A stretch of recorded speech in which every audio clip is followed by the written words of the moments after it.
আল্লাহ হাবিব সাল্লাল্লাহু অত্যন্ত বিবেকবোধ সম্পন্ন একজন লোক ছিলেন। একবার তিনি সালাত খুব সংক্ষিপ্ত করলেন। তো সাহাবারা জিজ্ঞেস করলেন, ইয়া রাসূলুল্লাহ, এত সংক্ষিপ্ত কেন করলেন সালাত?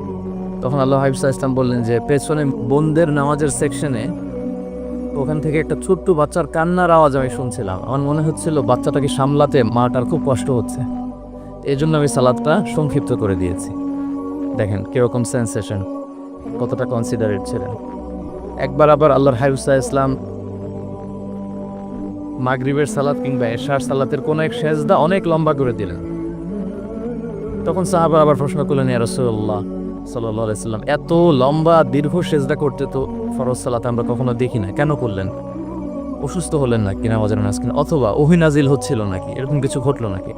তো আল্লাহর হাবিব সাল্লাল্লাহু আলাইহি ওয়াসাল্লাম বললেন যে না, এগুলো কিছুই না, বরং আমার নাতি হাসান আমি সেজদারত অবস্থায় আমার পিঠের উপরে চড়ে বসেছিল, কাঁধের উপরে। তো আমি অপেক্ষা করছিলাম যতক্ষণ না তার খেলা শেষ না হয়, তার প্রয়োজন পূরণ না হয়, ততক্ষণ আমি সেজদায় লুটিয়ে পড়েছিলাম। হাসান যখন নেমেছে, তার প্রয়োজন পূরণ হয়েছে, আমি আবার সেজদা থেকে উঠে দাঁড়িয়েছি। দেখেন কতটা কনসিডারেট ছিলেন। তো এইভাবে আল্লাহ শ্রান্ত পরিশ্রান্ত, কেউ কেউ বিরক্ত হয়ে ক্লান্ত হয়ে নামাজ ছেড়ে দিয়ে একা একা নামাজ পড়ে ফেললেন। পরে আল্লাহর হাবিব সাল্লাল্লাহু আলাইহি ওয়াসাল্লামের কাছে যে তারা অভিযোগ করলেন যে ইয়া রাসূলুল্লাহ, আপনি যে ইমাম পাঠিয়েছেন উনি তো এমন কাজ করেছে, সূরা বাকারা উনি ধরেছে মাগরিবের সালাতে। রাসূলুল্লাহ সাল্লাল্লাহু আলাইহি ওয়াসাল্লাম খুবই ক্ষিপ্ত হলেন, রাগান্বিত হলেন এবং মুআয ইবনে জাবাল রাদিয়াল্লাহু তাআলা আনহুকে ডেকে পাঠালেন। ডেকে তিনি বললেন, আফাত্তানুন আনতা ইয়া মুআয। লিটারালি ফাত্তান শব্দটা ব্যবহার করেছেন যে মুআয, তুমি কি সমাজে ফিতনা ছড়াচ্ছ? তোমাকে পাঠালাম ইমাম হিসেবে, সেখানে তালিম দিবে, তারবিয়া দিবে, ঐক্য ধরে রাখবে, তুমি কি ফিতনা ছড়াচ্ছ সমাজে? তুমি কি ওয়াদ-দুহা ওয়াল-লাইলি ইযা সাজা এরকম সূরাগুলো পারো না? সাব্বিহ ইসমা রাব্বিকাল আ'লা এগুলো তোমার মুখস্থ নাই? ওয়াশ-শামসি ওয়া-দুহাহা এগুলো তোমার জানা নেই? তুমি এত লম্বা সূরা কেন ধরলে মাগরিবের সালাতে? তো তখন তিনি বললেন, যখন তুমি সালাতে ইমামতি করবে ফরজ সালাতে, তখন ছোট ছোট সূরা পড়বে, কেননা তোমার পেছনে অসুস্থ থাকতে পারে, তারপর বয়স্ক কোনো লোক থাকতে পারে, অথবা মুসাফির মসজিদের পাশ দিয়ে সফর করতেছিল, ভাবলো জামাত চলতেছে, জামাতটা ধরি, ঢুকেই যদি দেখে যে আপনি সূরা বাকারা তেলাওয়াত করতেছেন, তার জন্য তো কঠিন হয়ে যাবে কোপ আপ করা, কন্টিনিউ করা। এই জন্য ছোট ছোট সূরাগুলো আল্লাহর হাবিব সাল্লাল্লাহু আলাইহি ওয়াসাল্লাম পড়তে আমাদেরকে উৎসাহিত করেছেন ফরজ সালাতের, যখন আমরা ইমামতি করব। তো এইরকম একটি সূরা হচ্ছে সূরাতুজ জিলজাল, যেটা আমাদের প্রায় সকলেরই মুখস্থ। তো আমরা আসুন প্রথমে আমরা সরল বঙ্গানুবাদ শুনি এই সূরাটার, তারপর এই সূরা থেকে কিছু রিফ্লেকশন আমরা শেয়ার করার চেষ্টা করব ইনশাআল্লাহ বিইজনিল্লাহ। আমি শুরুতে সূরাটার সরল বঙ্গানুবাদ আপনাদের সাথে শেয়ার করছি। আউযু বিল্লাহি মিনাশ শাইতানির রাজিম। বিতাড়িত শয়তান থেকে মহান আল্লাহ তাআলার কাছে পানাহ চাচ্ছি। বিসমিল্লাহির রহমানির রহিম। পরম করুণাময় অসীম দয়ালু আল্লাহ তাআলা। ওয়া ইয়ামাল মিসকালা যাররাতিন শাররান ইয়ারা। আর যে ব্যক্তি অনুপরিমাণ মন্দ কাজ করেছে, কোনো খারাপ কাজ করেছে, সেটাও সেদিন দেখতে পাবে। সুবহানাল্লাহুল আযীম। এই হচ্ছে সূরাতুজ জিলজালের সংক্ষিপ্ত বঙ্গানুবাদ। এবার আসুন এই সূরা থেকে কিছু রিফ্লেকশন, কিছু তাফসীর আমরা শেয়ার করি। প্রিয় ভাইয়েরা, এই সূরাটা নাজিলের একটা প্রেক্ষাপট আছে।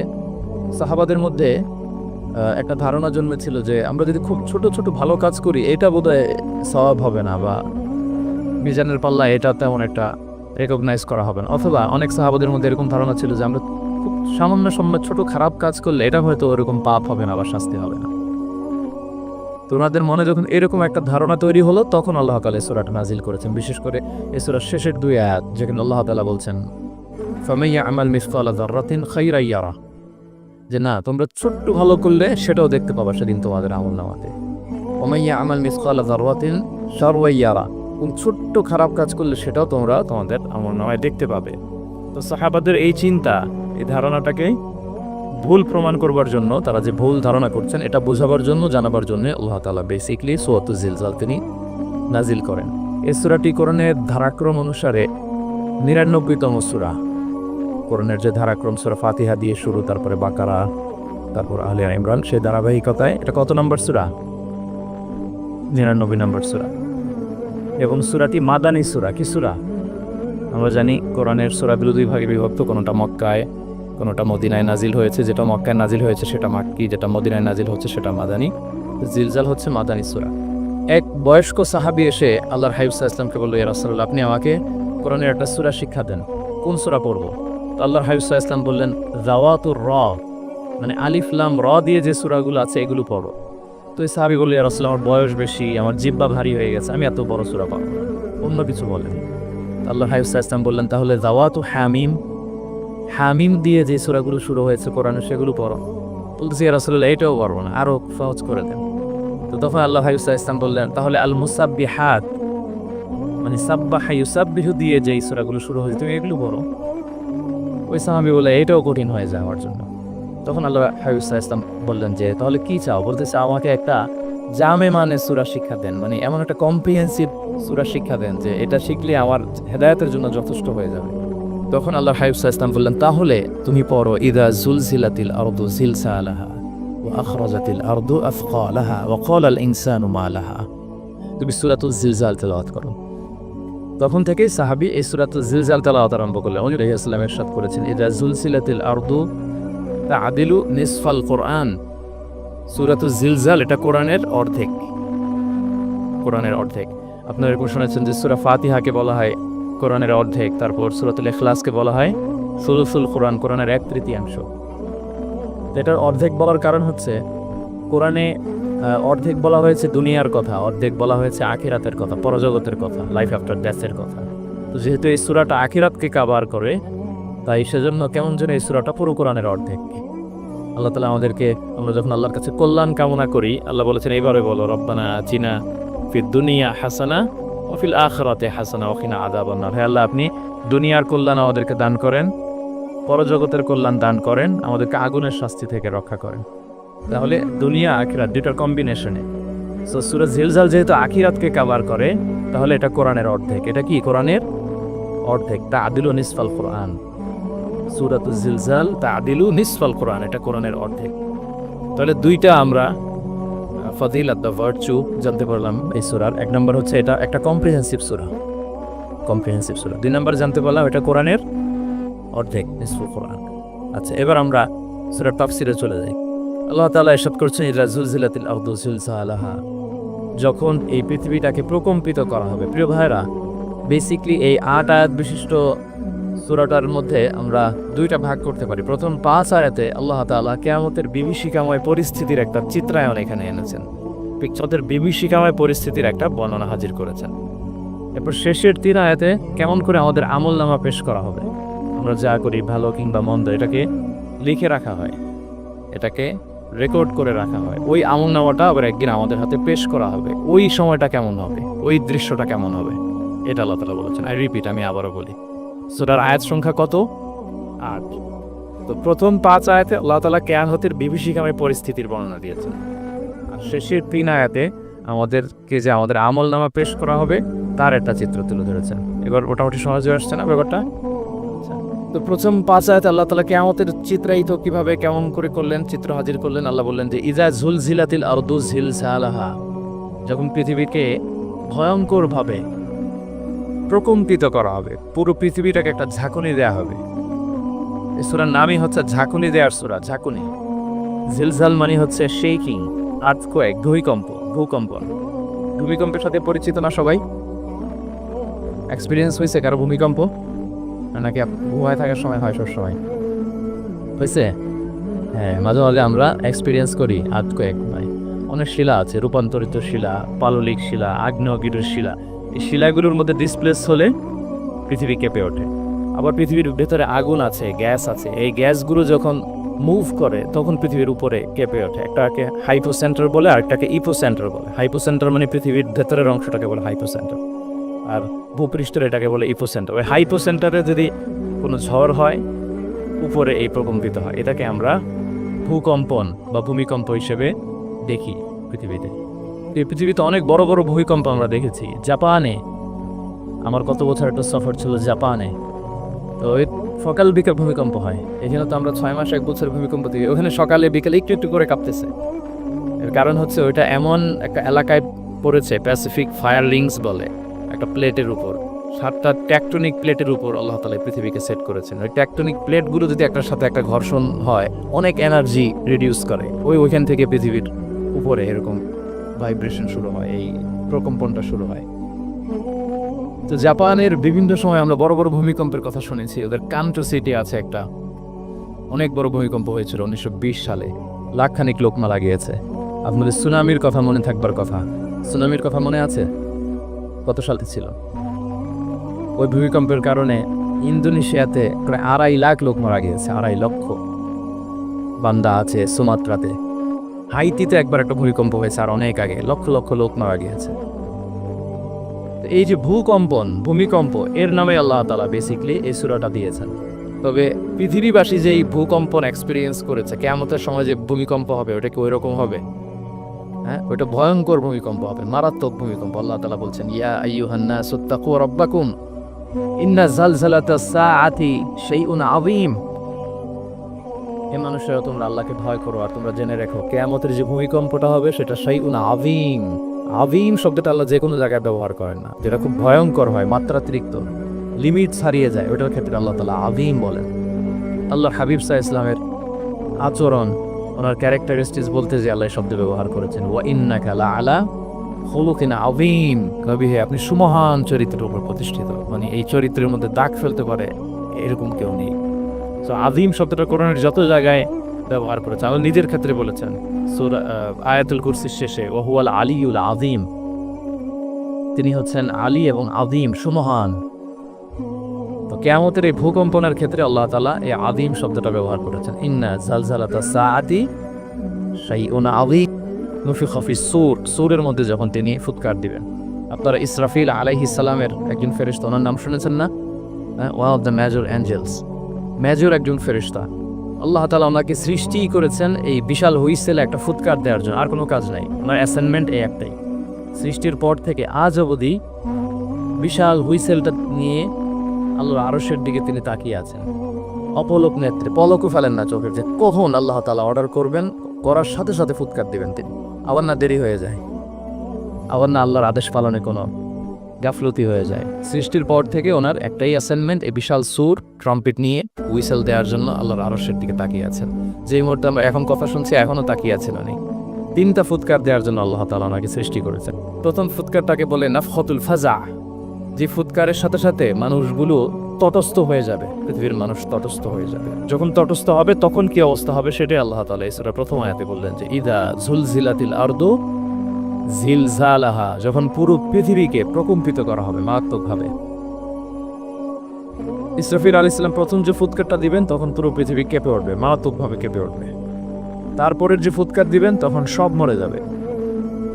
আমরা পৃথিবীতে কেউই বেঁচে থাকার আদেশ অনুযায়ী মানুষ, জিন, ইবলিস সবাইকে আমি মৃত্যু দিয়েছি, তাদের রূহ কবজ করেছি। এখন কি হবে? আল্লাহ তাআলা বললেন এখন তুমি মরবে, মুতিয়া মালাকুল মাউত, এখন তুমি মরো। মালাকুল মাউত তখন মারা যাবে। এত ভয়ঙ্কর একটা চিৎকার দিয়ে মালাকুল মাউত জবাব থেকে বিদায় নেবে। আল্লাহ হাবিব সাল্লাল্লাহু আলাইহি ওয়াসাল্লাম বলেন, ওই ভয়ঙ্কর চিৎকার যদি পৃথিবীবাসী শুনতে পেত তাহলে আলাদা করে ইসরাফিলের সিঙ্গার ফুৎকার দেওয়ার প্রয়োজন হতো না। প্রতিটা মানুষ তাদের কানের পর্দা ফেটে মুহূর্তে লাশ হয়ে পড়ে যেত, মালাকুল মাউত মরে যাবে। তখন মহাবিশ্বে আর কেউ থাকবে না একটা সত্তা ছাড়া। তিনি কে?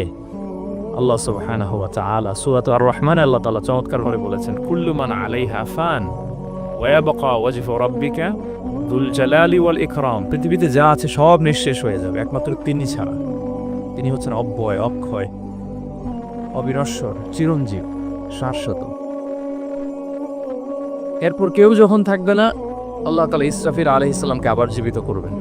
তখন তিনি সর্বশেষ হুইসেলটা দিবেন, আবার জীবিত হয়ে তিনি লাস্ট 3 নম্বর হুইসেলটা দিতে পারেন, আবার সবাই উঠবে। এই 3টা হুইসেল দেওয়ার জন্য আল্লাহ তাআলা সাইয়েদনা ইসরাফিল আলাইহিস সালামকে সৃষ্টি করেছেন। ওনার প্রথম হুইসেল দেওয়ার পরে কি অবস্থা হবে, কি রিঅ্যাকশন হবে, ওইটা আল্লাহ তাআলা সূরা জিলজাল প্রথম আয়াতে বললেন, ইযা জুলজিলাতিল আরদু জিলজালাহা, যখন পুরো পৃথিবীটা প্রকম্পিত হবে, মারাত্মকভাবে প্রকম্পিত হবে। ওয়া আখরাজাতিল আরদু আফকালাহা, আর যখন জমিন তার ভেতরে থাকা ভারী বস্তুগুলোকে উদ্গীরণ করে দেবে, বমি করে বের করে দেবে, ভমিটিং করবে বা নিক্ষেপ করবে। পৃথিবীর ভেতরে কি আছে? তাফসিরে এসেছে আল মাউতা ওয়াল কুনুজ, অর্থাৎ মৃত ডেড বডিগুলো। সেই আদম আলাইহিস সালামের সময় থেকে শুরু করে কিয়ামত পর্যন্ত পৃথিবী সব ডেড বডিগুলোকে ধারণ করে তার ভেতরে, তাই না? জীবিতদেরকে ভূপৃষ্ঠ উপরে ধারণ করে আর মৃতদেরকে জমিন তার পেটের ভেতরে ধারণ করে।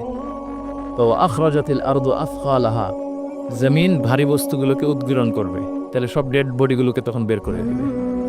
আর কুনুজ যত আছে, মিনারেলস, যত খনিজ পদার্থ আছে পৃথিবীর ভেতরে, স্বর্ণ, যত মিনারেল আছে, ইউরেনিয়াম থেকে শুরু করে যত গ্যাস আছে, প্লাটিনাম আছে, যা আছে, আগুন, অগ্নিকুণ্ড, সব কিছু জমিন বের করে দিবে। মারাত্মক এক বিস্ফোরণের মধ্য দিয়ে জমিন সব কিছু উদ্গীরণ করে বের করে দিবে।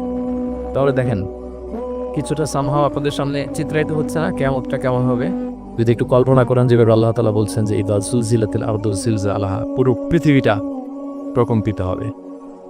ও আখরাজাতিল আরদু আথকালাহা, জমিন তার ভেতরের বস্তুগুলো বের করে দিবে, ভারী বস্তুগুলো, অর্থাৎ ডেড বডি এবং যত খনিজ পদার্থ আছে। তাহলে কুল্লু মুরদিআতিন আম্মা আরবা ওয়া তাদাউ কুল্লু যাতি হামলিন হামলাহা ওয়া তারান নাসা সুকারা ওয়া মা হুম বিসুকারা ওয়ালাকিন্না আযাবাল্লাহি শাদীদ। মানুষের ফার্স্ট রিঅ্যাকশন কি হবে এই আর্থকোয়েকের পরে? এই আয়াতে চমৎকারভাবে আল্লাহ তাআলা বলছেন। আল্লাহ বলছেন যে পরিস্থিতিটা এত ভয়ঙ্কর হবে, কারণ এরকম ভূকম্পন তো পৃথিবীবাসী দেখেনি। এত মারাত্মক ভূমিকম্প হবে যে দুধ খাওয়াচ্ছে এরকম মা তার দুধের বাচ্চার কথা ভুলে যাবে। আল্লাহু আকবার। দেখেন এখানে উপমাটা কিরকম। সাধারণত দুধের বাচ্চার প্রতি মায়ের আলাদা একটা টেক কেয়ার থাকে, মানে তাকে রেখে এদিক সেদিক যায় না, গেলেও চোখে চোখে রাখে, বা কোথাও গেলেও অন্যকে বলে যায় তুমি একটু দেখো। এরকম করে না? দুধের বাচ্চা তো সে খুবই ছোট বাচ্চা, তার আলাদা কেয়ারের প্রয়োজন হয়, এক্সট্রা কেয়ারের প্রয়োজন হয়। তো দুধ খাওয়ায় ব্রেস্ট ফিডিং মাদার কখনো তার বাচ্চাকে চোখের আড়াল করতে দেয় না বা চায় না। আল্লাহ বললেন যে তখন পরিস্থিতি এত ভয়ানক হবে যে নিজের দুধের বাচ্চার কথাই মা ভুলে যাবে। তারপর এখনো পরিপূর্ণ হয়নি পেটের ভেতরে বাচ্চা, এরকম মা যারা আছে গর্ভবতী, সাধারণত কয় মাস পরে বাচ্চা ডেলিভারি হয়? 8 মাস 9 মাস পরে। দেখা যাবে যে 2 মাসের বাচ্চা, এখনো ভ্রূণ, 3 মাসের বাচ্চা, প্রি ম্যাচিউর বেবি, কেউ ভ্রূণ, কেউ 3 মাসের, কেউ 4 মাসের বাচ্চাগুলো ডেলিভারি হয়ে যাবে। মানুষগুলো পঙ্গপালের মতো দৌড়াতে থাকবে, বিক্ষিপ্ত পতঙ্গের মতো দৌড়াতে থাকবে মানুষ, আর বলবে অকল ইনসানু মা লাহা। মানুষ তখন, মানুষের ফার্স্ট রিঅ্যাকশন হবে যে মা লাহা, কি হলো, হোয়াটস হ্যাপেনিং, কি হচ্ছে, কিছুই বুঝতে পারতেছি না, মা লাহা, পৃথিবীর কি হলো। ইয়াউমাইযিন তুহাদ্দিসু আখবারাহা, সেদিন পৃথিবী সব কিছু বর্ণনা করে দিবে, সব বয়ান দিয়ে দিবে।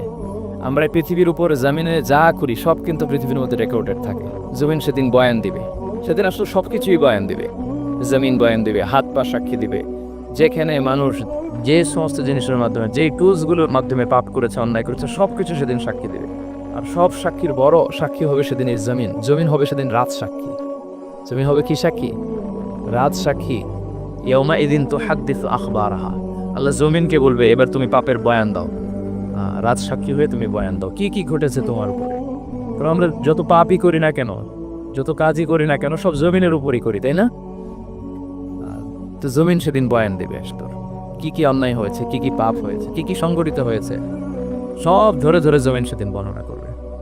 তাহলে প্রথম 5টা আয়াত আমরা বলে ফেললাম, যে প্রথম 5টা আয়াতে কিয়ামতের বিভীষিকাময় পরিস্থিতির একটা পিকচারাইজেশন পাইছেন আপনারা? হ্যাঁ, ভয় লাগতেছে আপনাদের? ভয় লাগতেছে? সেদিনকার পরিস্থিতি কেমন হবে খুব সংক্ষিপ্ত পরিসরে একটা বর্ণনা আমাদের সামনে আসছে না? এই 5 আয়াতে চলে আসছে। কিন্তু ভয়ঙ্কর হবে সেই দিনটা, কেউ কাউকে চিনবে না। ইয়াউমা ইয়াফিরুল মারউ মিন আখিহি ওয়া উম্মিহি ওয়া আবিহি ওয়া সাহিবাতিহি ওয়া বানিহি লিকুল্লি ইমরিইন মিনহুম ইয়াউমাইযিন শা'নুন ইউগনি। ভাই ভাইকে দেখে পালাবে, পরিচয় দিবে না। বন্ধু বন্ধুকে দেখে পালাবে, স্বামী স্ত্রীকে দেখে পালাবে, প্রিয়তমা স্ত্রীকে পরিচয় দিবে না, পরিচিত সন্তানকে পরিচয়, কেউ কাউকে চিনবে না। সবাই নাফসি নাফসি, সবাই নাফসি নাফসি। কোনো পোশাক ছাড়া বস্ত্রহীন হয়ে উঠবে। আমাদের আয়েশা রাদিয়াল্লাহু আনহা বিষ্ণু ইসলামকে বলবেন, ইয়া রাসূলুল্লাহ, তাহলে মানুষ কি লজ্জিত হবে না বস্ত্রহীন অবস্থায় উঠলে? তো রাসূল সাল্লাল্লাহু আলাইহি ওয়াসাল্লাম বললেন, লিকুল্লি ইমরিইন মিনহুম ইয়াউমাইযিন শা'নুন ইউগনি। প্রত্যেকের এমন একটা ভয়ঙ্কর অবস্থা হবে যে তার গায়ে কাপড় আছে কি নাই, সে কিরকম অবস্থা আছে এটাই সে ভুলে যাবে, মানে ওই টেন্ডেন্সি তার থাকবে না। পরের 3 আয়াতে কি নিয়ে আলোচনা করা হয়েছে বলেন তো দেখি, মনে আছে কিনা?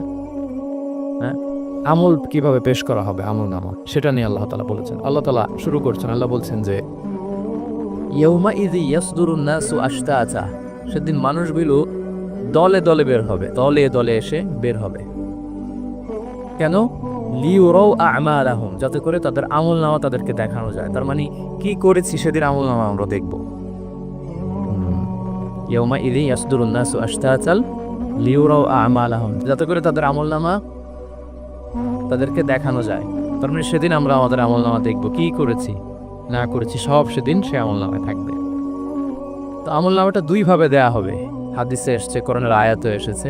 নেককার লোকদের আমলনামা ডান হাতে দেয়া হবে, সামনের দিক থেকে। আর পাপাচারী, সীমা লঙ্ঘনকারী, জালিমদের আমলনামা পেছন থেকে বা হাতে দেয়া হবে, পেছন থেকে এনে বা হাতে। আর নেককারদের সামনে থেকে ডান হাতে। আল্লাহ তাআলা যেন ওদেরকে ডান হাতে আমলনামা দান করেন।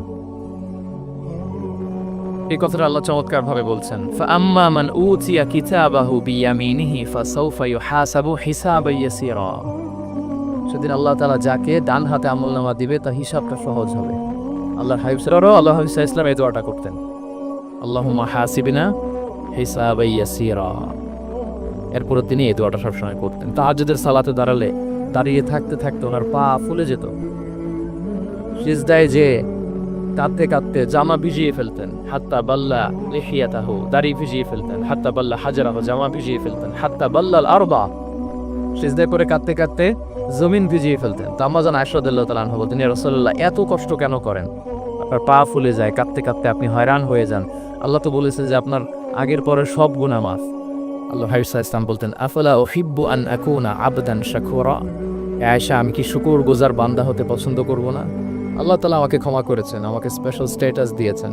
এই যে আল্লাহ তাআলার বিশেষ অনুগ্রহ, এটার শুকরিয়া স্বরূপ আমি কি তার কাছে নিজেকে পেশ করব না? তো দেখেন, আল্লাহর হাবিব সাল্লাল্লাহু আলাইহি ওয়াসাল্লাম, যার কোনো গুনাহ নাই, তিনিও দোয়া করতেন, আল্লাহ আমার হিসাবটা সহজ করো।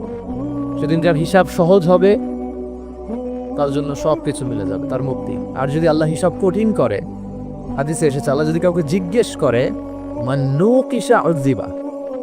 নুকিশা এসেছে নিকাশ থেকে। আমরা বাংলা একটা কথা বলি না, হিসাব নিকাশ। নিকাশ বলেন আপনারা? নিকাশ, হিসাব নিকাশ। নিকাশটা আরবি শব্দ।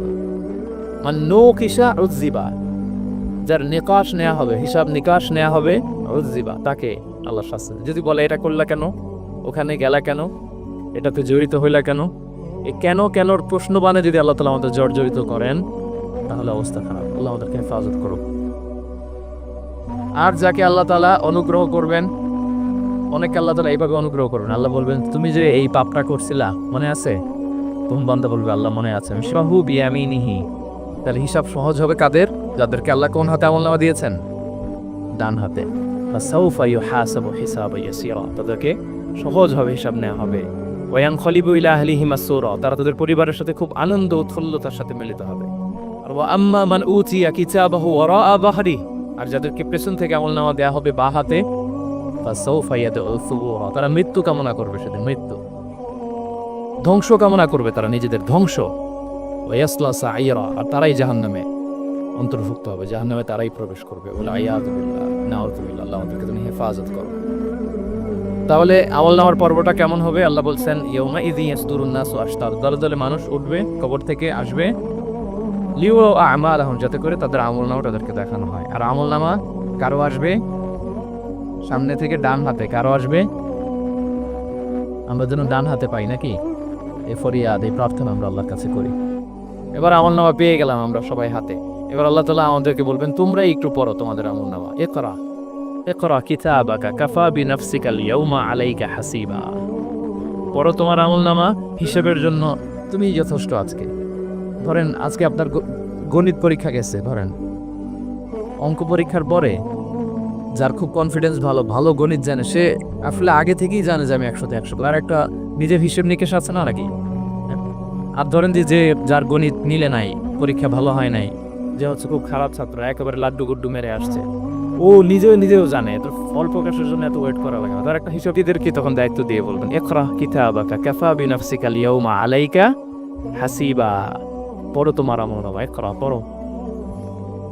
এবার তুমি মার্কিং করো তোমাকে, আমি মার্কিং করার আগে তুমি একটু করো, দেখি তুমি কি করেছো, তুমি একটু মার্কিং করো। তো আমলনামা পাওয়ার পরে আমাদের যে প্রতিক্রিয়া হবে সেটা আল্লাহ কোরআনে তুলে ধরেছেন। আল্লাহ তাআলা বলছেন যে মানুষ বলবে, মালি হাযাল কিতাবি লা ইউগাদিরু সগীরাতান ওয়ালা কাবীরাতান ইল্লা আহসাহা, এটা কেমন আমলনামা, ছোট বড় কোনো কিছু মিসিং হয় না এখানে। আল্লাহু আকবার, কিছু মিস হয় নাই। অনেক কিছু আপনারও মনে নাই, কিন্তু দেখার পরে মনে হবে। ধরেন ঠিক এই মুহূর্তে গত বছর রমাদানের এই দিনে আমরা কোথায় ইফতারি করছিলাম, হুট করে জিজ্ঞেস করলে আমি বলতে পারবো? বলতে পারবেন আপনি?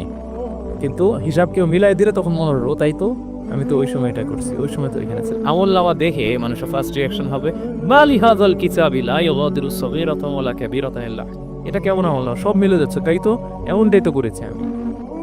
সগীরাতান ওয়ালা কাবীরা, ছোট বড় তুচ্ছ নগণ্য সব আল্লাহ তাআলা তুলে ধরেছেন, সেখানে সব আমল নামায় তুলে ধরেছেন। মুমিনরা তো আমল নামা পেয়ে মহা খুশি, তারা তাদের চেহারা হবে সেদিন উজ্জ্বল, প্রফুল্ল, প্রস্ফুটিত। ওজুহু ইয়াউমাইদিন মুসফিরা দাহিকাতুম মুস্তাবশিরা, উজ্জ্বল থাকবে তাদের চেহারা। আর আরেক দলের চেহারা, যাদের আমলনামা বা হাতে দেয়া হয়েছে, তারা চিৎকার করবে, তারা নিজেদের ধ্বংস কামনা করবে, মৃত্যু কামনা করবে। তারা বাঁচার জন্য মুমিনদের কাতারে ঢুকে যেতে চাইবে, এটা করে, অস্বীকার করে, মিথ্যা বলে না? সেদিনও মানুষ অস্বীকার করবে, তারা বলবে আল্লাহ এটা আমি করি নাই। কি বলবে? করি নাই। আল্লাহ তাআলা কি প্রমাণ করে দিতে পারবেন যে তারাই এটা করেছে? হ্যাঁ, এত ফ্যাক্টর অথেন্টিকেশন আল্লাহর কাছে থাকবে যে মানুষ অবাক হয়ে যাবে। আমরা যে মোবাইলে 3 ফ্যাক্টর 4 ফ্যাক্টর অথেন্টিকেশন দেই না, হ্যাঁ, আল্লাহর কাছে এরকম অনেকগুলো ফ্যাক্টর অথেন্টিকেশন থাকবে। আল্লাহ তাআলা প্রমাণ করে ছাড়বেন যেটা তুমিই করেছো। আল্লাহ তাআলা বলবেন এই আমলনামা যদি বিশ্বাস না হয়, আমার কিরামান কাতিবিনের কাছে একটা ব্যাকআপ ফাইল আছে, ওটার সাথে মেলাবো। কিরামান কাতিবিনা ইয়ালামুনা মা তাফআলুন, তোমরা যা করেছো সব তারা জানে, সব লিখে রেখেছে। কিরামান কাতিবিনের ব্যাকআপ ফাইল আনার পরে দেখা যাবে যে আমলনামা হুবহু একেবারে পাই টু পাই মিলে গিয়েছে। তারপরে তারা অস্বীকার করবে, বলবে যে আল্লাহ আমরা করি নাই, তোমার ফেরেশতারা ভুল করে লিখছে। এরকম নানা ধরনের অজুহাত, নানা ধরনের মিথ্যাচার তারা করতে চাইবে। আল্লাহ তাআলা তখন বলবেন যে ওয়াকুল্লা ইনসানিন আলসামনাহু তায়রাহু ফি উনুকিহি ওয়া নুখরিজু লাহু ইয়াওমাল কিয়ামাতি কিতাবান ইয়ালকাহু মানশুরা। আমাদের এই যে গ্রীবা লগ্নে আমরা যা করি সব কিছুর একটা ব্যাকআপ ফাইল আছে এখানে, সেদিন আল্লাহ তাআলা সেখান থেকে বের করবেন আমাদের আমলনামা। আল্লাহু আকবার। যে আমরা যা বলি এখানে রেকর্ড হয়ে যায়, এই জায়গাটাতে, গলার এইখানটাতে আল্লাহ আছে লা তাআকুলুহুল আরদু আবাদা, জমিন কখনো ওই হাড্ডি কণিকা খেতে পারে না। মিনহা ইউরাক্কাবুল খালকু ইয়াউমাল কিয়ামা, কিয়ামতের দিন সেখান থেকে সৃষ্টিকে আবার তোলা হবে, সেটার সাথে আল্লাহ তাআলা মিলাবেন, সেখান থেকেও প্রমাণিত হবে। এরপর আল্লাহ তাআলা ভিডিও রেকর্ড দেখাবেন, ওয়া কুল্লা শাইইন আহসাইনাহু ফি ইমামিম মুবিন নামক ভিডিও রেকর্ডার দিয়ে। তখন আপনি সরাসরি দেখবেন যে এই তো আপনি ওই জায়গায় গিয়েছেন, এই তো আপনি পাপ কাজ করেছেন, এই তো আপনি অন্যায় কাজ করেছেন, এই তো আপনি জুলুম করেছেন, এই তো সীমালঙ্ঘন করেছেন, সব কিছু আপনি একেবারে ভিজুয়াল প্রেজেন্টেশন, আর অস্বীকার করার কোনো সুযোগ থাকবে না। তারপরেও যারা অস্বীকার করবে যে আল্লাহ আমি করি নাই, আল্লাহ বলেন আলিয়াওমা নাখতিমু আলা আফওয়াহিহিম ওয়া তুকাল্লিমুনা আইদিহিম ওয়া তাশহাদু আরজুলুহুম বিমা কানু ইয়াকসিবুন, সেদিন তার মুখকে আমি সিলগালা করে দিব, আর সুযোগ দেওয়া হবে না। অনেক অস্বীকার করেছ, তার হাত সাক্ষী দিবে, তার পা সাক্ষী দিবে, সেদিন আল্লাহ তাআলা প্রমাণ করেই ছাড়বেন যে এই পাপ তুমি করেছো। তাহলে আমলনামা কিভাবে আল্লাহ দিবেন? আল্লাহ বলেন ইয়াউমা ইযি ইয়াসদুরুন নাসু আশতাতা, দলে দলে আসবে, লিউরাউ আমালাহুম, যাতে করে তাদেরকে আমলনামা দেখানো হয়। ফামান ইয়ামাল মিসকালা যাররাতিন খায়রান ইয়ারা, অনুপরিমাণ ভালো করেছো তো সেটা তুমি দেখতে পাবে, অনুপরিমাণ খারাপ করেছো তো সেটাও তুমি দেখতে পাবে। যাররা মানে হচ্ছে অনু, এটাকে আন্ডারমাইন করো না, ছোট মনে করো না। যে কোনো ভালো কাজ হোক এটাকে ছোট করবো না। ইভেন তুমি তোমার ভাইয়ের সাথে দেখা হলো যে মুচকি হাসি দিয়ে কথা বলো, এটারও তুমি মনে করো না যে এটা কাজে লাগে, এটাও কাজে লাগে। এটাও সেদিন মিজানের পাল্লায় তোমার নাজাতের বড় মেজর একটা ওসিলা হয়ে যেতে পারে। আপনি যে আপনার ভাইয়ের সাথে মুচকি হাসি দিয়ে কথা বলেন, এটা সাদাকার সওয়াব ভাই। Your smile to your brother it's a charity. তাবাসসুমুকা ফি ওয়াজহি আখিকা সাদাকা, দেখলেন সালাম দিলেন, একটা মুচকি হাসি, এটা সাদাকা দেয়ার সওয়াব। সুবহানাল্লাহ, এটাও সেদিন কাজে লেগে যাবে। সো ফামান ইয়ামাল মিসকালা যাররাতিন খায়রান ইয়ারা ওয়া মান ইয়ামাল মিসকালা যাররাতিন শাররান ইয়ারা। ছোট্ট ভালো কাজ যদি করো সেটাও দেখবে, ছোট্ট খারাপ কাজ যদি করো সেটাও দেখতে পাবে। যত ছোট ভালো কাজ করেন, রাস্তায় একটা ধরেন যে কলার ছোলা পড়েছিল, আপনার যে এটা সরাই দেয় একটু, আমি এ মাতাতুল আযা আনিত তারিক হবে, মানুষ পিছতে পড়লে পা ভাঙবে, তো এই ময়লাটা একটু সরাই দিলেন, কলার একটা ছোলা পড়েছিল খোসা, এটা ফেলে দেখবেন যে ওই দিন এটাও রেজিস্টার করা আছে, এটাও লেখা। একজনকে মুরব্বী একজন আসছে, আপনার বসার সিট ছিল, ওনার সিট ছিল না, উঠে দাঁড়িয়ে থাকে, ওই দিন দেখবেন যে এটাও লেখা, এটার জন্য অনেক সওয়াব রেজিস্ট্রেশন করা আছে।